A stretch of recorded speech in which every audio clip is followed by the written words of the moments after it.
The first step in the sense-making process is called avoidance. And what avoidance means is you have to accept and acknowledge that every time you approach a stranger, their natural instinct is avoidance.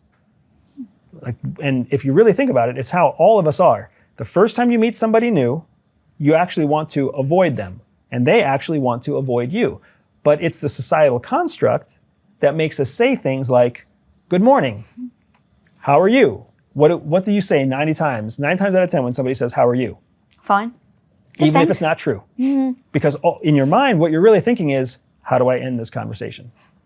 How do I avoid talking to a stranger? I'm already thinking about something else. I'm already going somewhere else. The last thing I want to do is actually be present and thoughtful in this conversation with a stranger, right? So avoidance is the place where it all starts.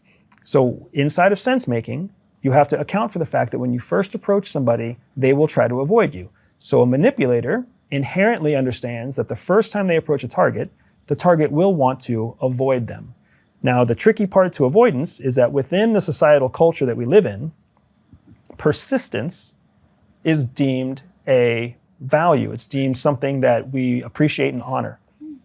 So when you try to avoid somebody, but that other person is persistent in catching your attention, or in the case of a manipulator, they're persistent in giving you something that you want, then all of a sudden you move out of avoidance and you stop trying to avoid them, and instead you move into the next phase of the sense-making cycle, which is called competition.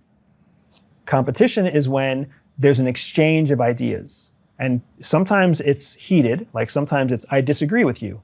And other times it's, tell me more, or let me, prove it to me. Competition is this push-pull where relationships start to get built.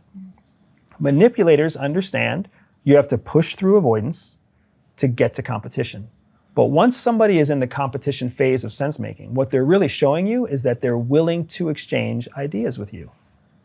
If you think of it in terms of something we call social capital, it's a CIA term. Social capital means I'm investing my capital in you, and I'm expecting a return on my investment. That's what competition is.